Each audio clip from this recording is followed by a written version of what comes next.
This transportation TV program is made possible in part by the Associated General Contractors of America, AGC, quality people, quality projects.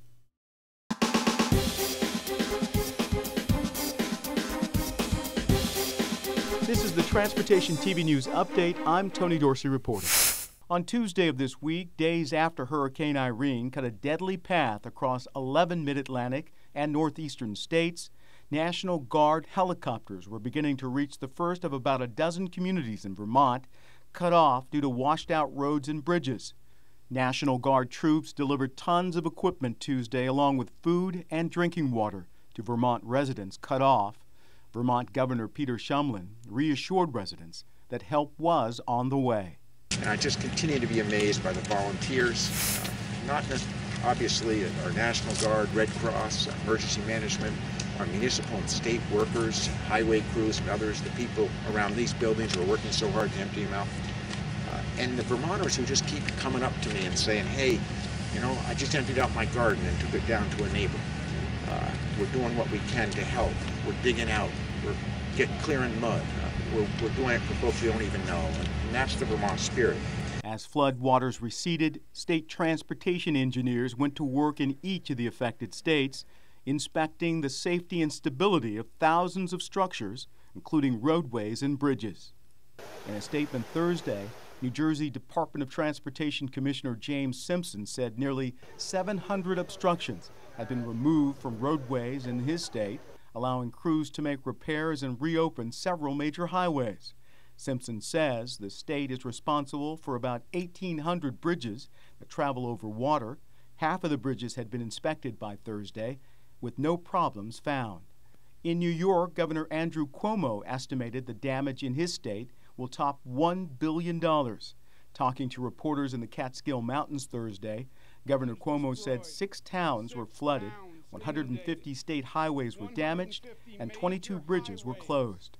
And in North Carolina, where Hurricane Irene first made landfall, the statewide damage estimate grew to nearly $150 million Thursday. Hurricane Irene ripped through North Carolina's Highway 12 in 4 different locations. It's the route that connects the mainland to the islands of the Outer Banks, raising questions about the roadway's future.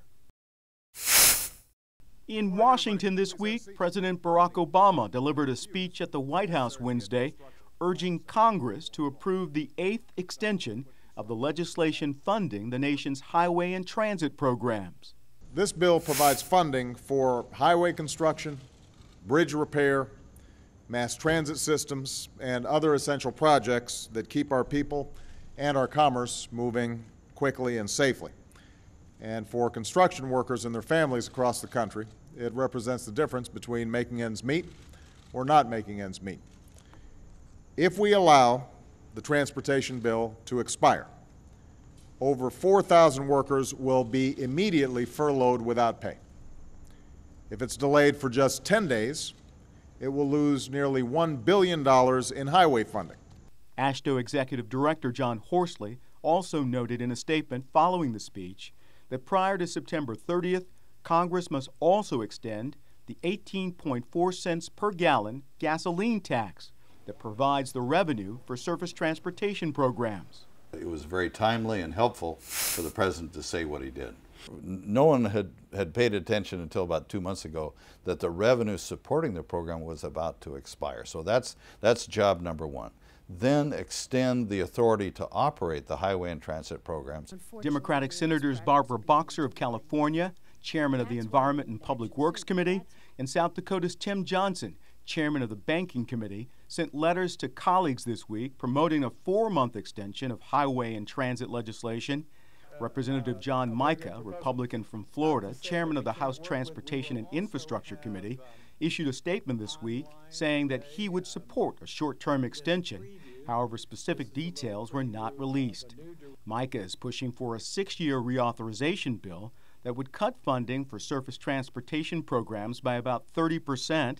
On the other hand, Senator Boxer is pursuing a bipartisan 2-year, $109 billion plan that would maintain funding at current levels. Even if we sustain it, we won't have the resources that we really need.